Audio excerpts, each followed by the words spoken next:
qu'on puisse encore t'entendre parler si clairement que ce ne sera pas la photocopie, une mauvaise photocopie de quelque chose qui a été entendu. Écouter et entendre clairement la voix de Dieu est notre avantage. Ça dissipe énormément et totalement tous les doutes et nous donne de marcher dans l'assurance, la confiance et la maîtrise de soi. Dans cette vidéo, recevons plus de lumière avec le pasteur. N'oubliez pas de vous abonner à la chaîne pour ne pas manquer de prochaines vidéos. Bon visionnage.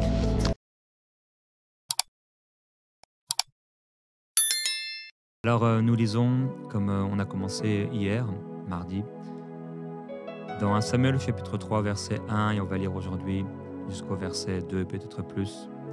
Le jeune Samuel était au service de l'Éternel auprès d'Élie. La parole de l'Éternel était rare en ce temps-là. Les visions n'étaient pas fréquentes. En ce même temps, Élie était couché à sa place. Ses yeux commençaient à s'affaiblir. Il ne pouvait plus voir. Père, j'aimerais continuer de prier aujourd'hui afin que tu ouvres nos yeux et que là où mon frère, ma sœur, les serviteurs, des servantes de Dieu ne voyaient plus bien, qu'aujourd'hui la vision soit rafraîchie, restaurée complètement et qu'ils puissent voir à nouveau.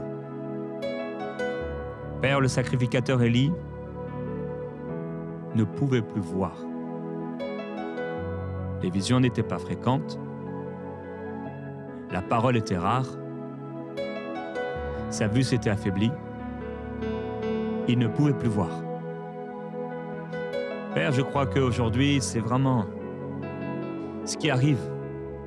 À nouveau, on se retrouve dans la même situation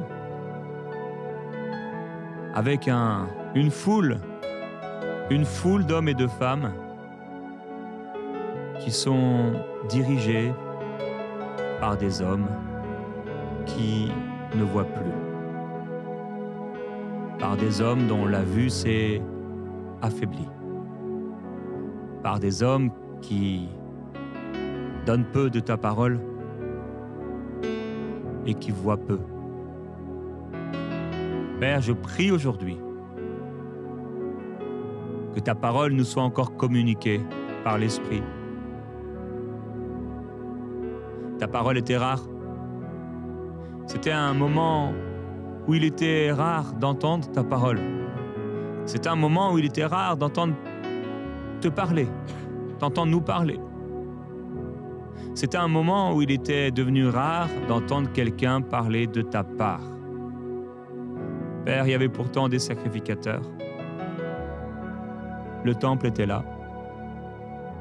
Il y avait des serviteurs, il y avait des sacrifices. On continuait les cultes. Mais ta parole était tellement rare. Père, aujourd'hui, on se retrouve à l'époque des prophètes où on se volait les paroles les uns aux autres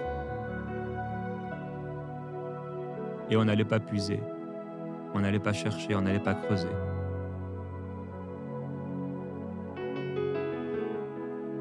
Je prie, Père Céleste, que encore aujourd'hui, on puisse entendre clairement ta parole comme on pouvait l'entendre à travers la bouche du prophète Ézéchiel, la bouche du prophète Jérémie, la bouche du prophète Ésaïe, la bouche du prophète Michée, la bouche du prophète Osée, qu'on puisse encore t'entendre parler si clairement que ce ne sera pas la photocopie, une mauvaise photocopie de quelque chose qui a été entendu.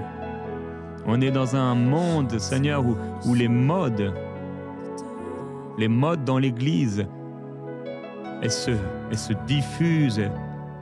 Quelqu'un entend, reçoit, fait quelque chose d'une certaine manière et c'est tout le monde qui commence à faire pareil, mais on a besoin d'entendre ta parole, Seigneur. C'est parce que beaucoup de personnes ne voient plus, la vue est affaiblie qu'on va essayer d'imiter. On va essayer de regarder ce qui est le plus proche de nous, parce que ce qui est le plus proche de nous, ça, on est capable de le voir. Mais tu nous appelles à avoir une vision beaucoup plus large, beaucoup plus étendue. À regarder non pas de la terre, pour essayer d'aider la terre, mais de regarder depuis le ciel, pour amener le ciel sur la terre. Père, aujourd'hui, tellement de choses se font dans ton royaume, tellement de choses dans l'Église, et les foules qui suivent des principes, des préceptes. On a ajouté maintenant, comme à l'époque des pharisiens, des traditions humaines. Et toutes sortes de choses qui sont faites et parfois les gens ont l'air de trouver ça normal quand on ressort de la même façon, quand on t'a pas rencontré, quand on n'a pas été impacté, quand on n'a pas déversé nos cœurs vraiment en adoration. Et les gens sont tellement bien habillés, tellement bien placés, tellement bien. Ils respectent tout, ils se mettent debout, assis, ils applaudissent quand il faut applaudir, ils font toutes les choses qui doivent être faites. Et Seigneur, parfois, ça manque tellement cruellement de ta présence. Et c'est parce que ça manque de ta présence et ça manque de la vision et ça manque de ta parole qu'on ajoute beaucoup de choses de la part de l'homme. Père, ils n'avaient pas d'instruments ou très peu, ils n'avaient pas de sonorisation, ils n'avaient pas des réseaux sociaux, ils n'avaient pas toutes ces choses. Ils n'avaient peut-être même pas des belles voix, mais tu étais là. Il y a quelque chose qui s'est passé. Pierre a prêché, il n'y avait pas de micro, il n'y avait pas de stage, il n'y avait pas de lumière, il n'y avait pas de fumée, il n'y avait pas de bâtiment. Et quand il s'est mis à prêcher, tu as fait quelque chose dans les cœurs, c'était surnaturel. Et les gens ont commencé à vivre cette vie nouvelle et les gens ont marché dans l'amour, ils s'aimaient les uns les autres, et telle relation fraternelle. Ils avaient soif de se retrouver et ils mettaient tout en commun, c'était plus leur bien, leur argent et chacun avec leur façon de voir, mais tout était en commun, ils partageaient le pain en toute simplicité de cœur. Père, je prie pour cette simplicité de cœur. On est en train de faire des choses dans l'Église où on a enlevé cette simplicité de cœur. On a l'impression d'être dans un théâtre parfois, Père, où chacun fait un jeu, une comédie, pensant souvent bien faire, voulant souvent bien faire, mais les cœurs, la simplicité des cœurs. Alors on s'habille parce que c'est comme ça, on s'est dit, voilà, culturellement, il faut bien s'habiller, on met nos beaux costumes, les belles robes, le beau maquillage, et tout est bien, et on veut que les enfants soient bien et bien habillés. Et on arrive là à l'église et on a oublié pourquoi on est venu. Et si souvent, Père, dans tellement d'endroits, de lieux et de réunions, on a juste fait pour faire. Alors le groupe de louanges s'est préparé et ils chantent et parfois sans même penser à ce qu'ils disent et le peuple répète sans même penser à ce qu'ils disent. Ils répètent simplement les paroles qui sont là, affichées sur un écran quelque part. Père, il y a tellement plus. Alors la parole était rare en ce temps-là et ils ont commencé à organiser les choses de manière humaine. Les fils d'Élie volaient dans les offrandes, couchaient avec les femmes qui se rencontraient là. C'était devenu n'importe quoi. C'était devenu terrible. Une organisation humaine. Tu as voulu corriger et reprendre Élie, mais il n'a pas fait les choses. Il n'a pas voulu mettre en place ta façon de faire et ta façon de voir, et sa vue en a été affaiblie. Ta parole est devenue rare. Les visions étaient peu fréquentes et il ne voyait plus. Père, nous voulons voir et nous voulons entendre ta parole. Père, je ne veux pas avoir à prêcher, à me creuser la tête pour savoir quoi prêcher. Je veux recevoir de toi. Nous voulons recevoir de toi la direction, la parole vivante de Dieu. Ils se retrouvaient en toute simplicité de cœur et ils partageaient le pain dans les maisons. Et ils se retrouvaient tous ensemble, dans le temple, pour t'adorer. Et les gens craignaient l'Église. Père, il y a vraiment besoin d'un réveil. On peut galvaniser les foules parce que quelqu'un prêche bien, parce que quelqu'un chante bien, parce que quelqu'un parle bien, parce que quelqu'un danse bien, parce que quelqu'un prophétise bien, apparemment. Les cœurs, où sont les âmes? Où sont les âmes perdues qui te rencontrent, Seigneur? Où sont les gens qui viennent et qui sont électrocutés par ta présence, qui crient à toi? Aujourd'hui, les gens s'approchent au salut avec leur sac à main. Père, je prie pour ce réveil spirituel. Ces hommes, ces femmes qui se jettent sur leur face, tremblants, dans une crainte de la mort, de l'enfer, et ouvrant leur cœur à l'évangile de gloire. Père, nous ne voulons plus des fausses conversions. Nous ne voulons pas des adeptes. Nous ne voulons pas des membres d'église. Père, nous voulons voir des hommes et des femmes être transformés par la puissance de l'évangile et devenir des enfants de Dieu. Père, nous voulons te voir. Alors on donne des cours pour savoir comment prêcher. On donne des cours, on enseigne, mais Seigneur, s'il n'y a pas le cœur, Père, on peut faire le point 1, le point 2, le point 3, l'introduction, la conclusion, l'exemple, l'illustration. Mais si tu n'es pas au cœur de ce qui est fait, au cœur de ce qui est dit, les cœurs ne seront pas changés. Les gens vont essayer d'appliquer des principes avec leur force. Seigneur, on a besoin de voir à nouveau le modèle.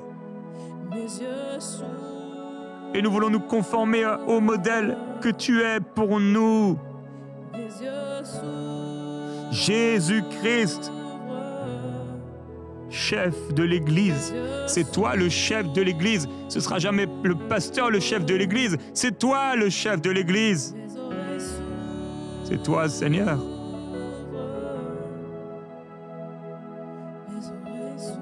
Viens régner et envoie ta parole encore. Envoie ta parole encore, envoie ta parole encore, Seigneur. Tant d'imitations dans les façons de faire. C'est toi qu'on veut imiter. C'est à toi qu'on veut ressembler. On veut avoir les mêmes fruits, Seigneur. On veut avoir le même impact. Tu as dit qu'on ferait même des choses plus grandes que toi. Seigneur, aujourd'hui, les gens reçoivent un peu d'onction et les voilà en train de faire du bricolage et des artifices et toutes sortes de choses, du l'acting, et ils font des choses et ils jouent avec l'onction, ils jouent avec les gens, ils jouent avec les émotions.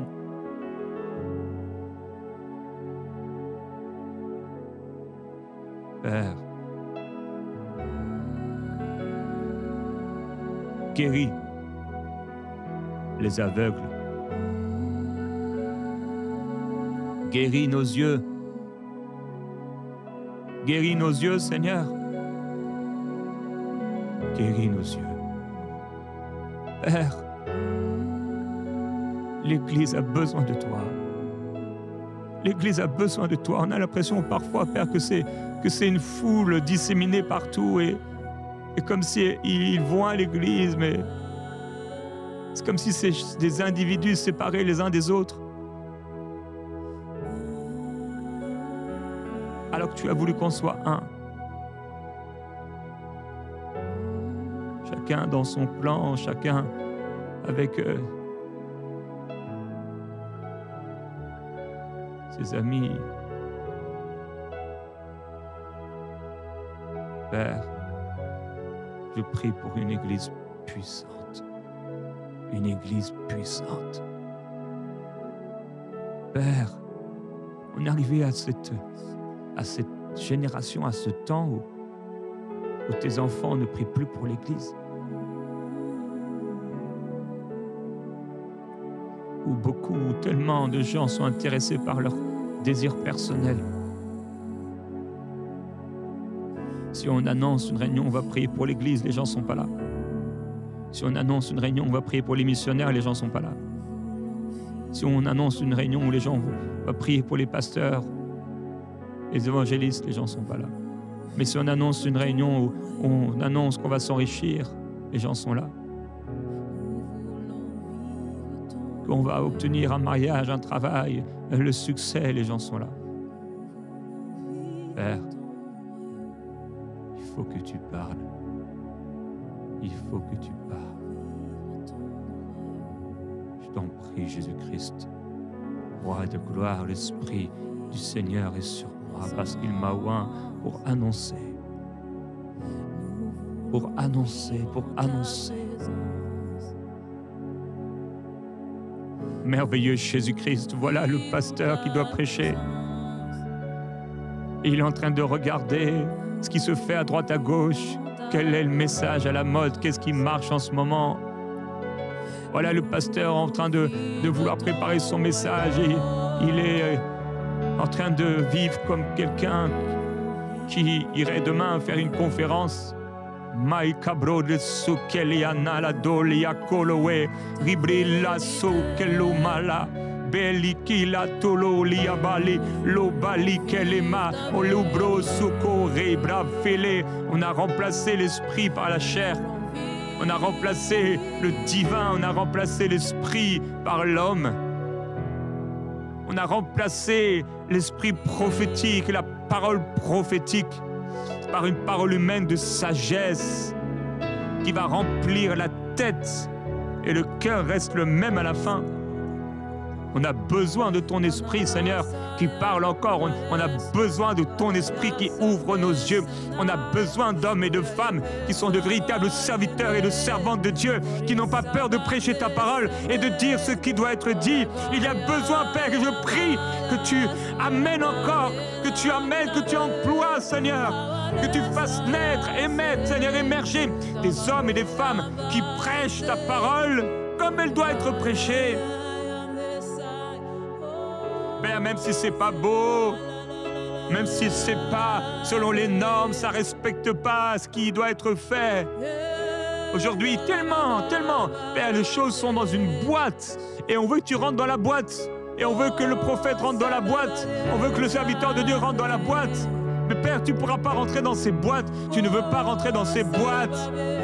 Par ta grâce, si souvent, tu as fait grâce malgré tout, mais Père, cette boîte, elle empêche ta parole d'être diffusée et de porter les fruits qu'elle doit porter. Maïblé, soleil, galaya, robrele, sekala. On veut plus déranger maintenant. On veut plus déranger les gens. On veut plus déranger. On veut pas déranger le monde. Mais tu as dérangé le monde à la Pentecôte. Tu n'as fait que de déranger le monde. Ils ont bouleversé le monde. Aujourd'hui, les pasteurs draguent les hommes politiques, les hommes d'affaires pour recevoir d'eux une position pour être bien vus dans la vie, la société. Mais Père,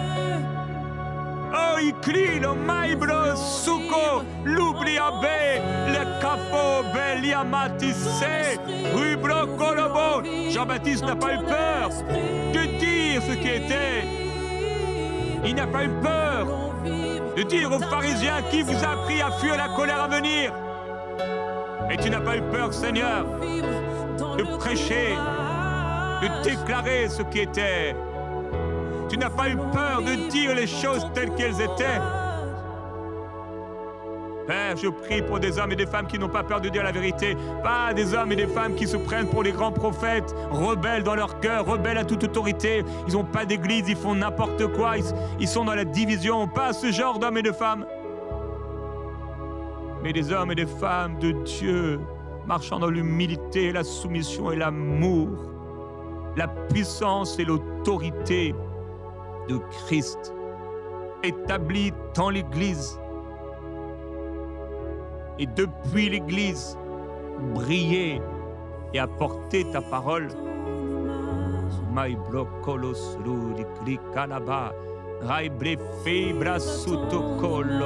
Père, il y a des séries qui se font, il y a des choses qui se font, et en fait, tu n'es pas là.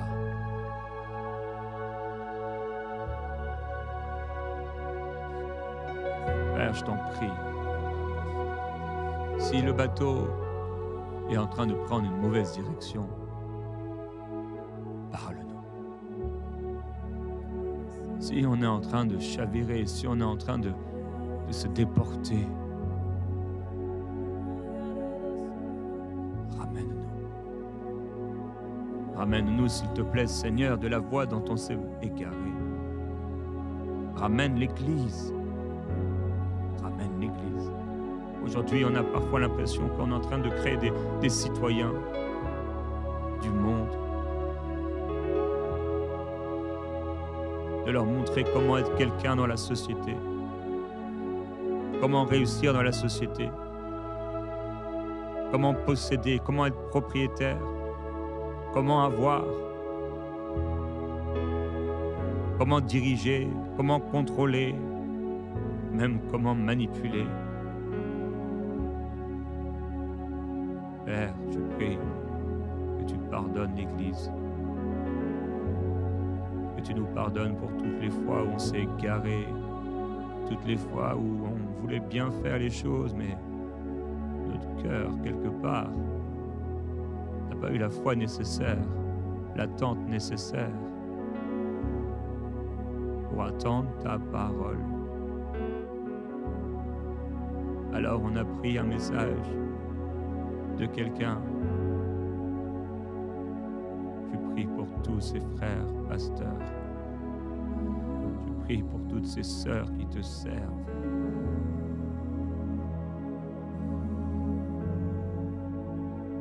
Dont la vue est affaiblie et qui ne voient point.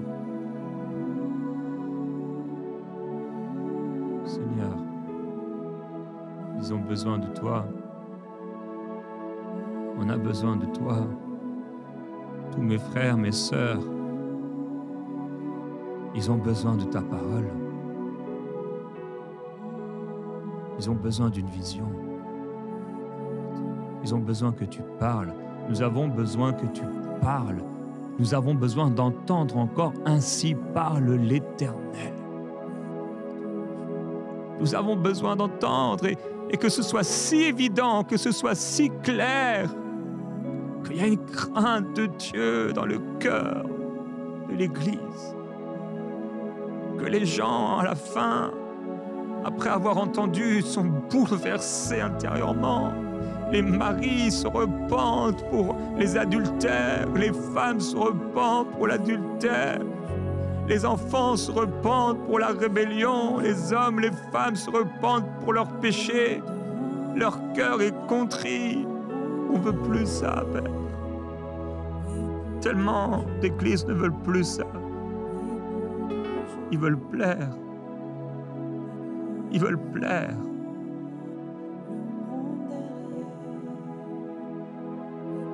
Seigneur,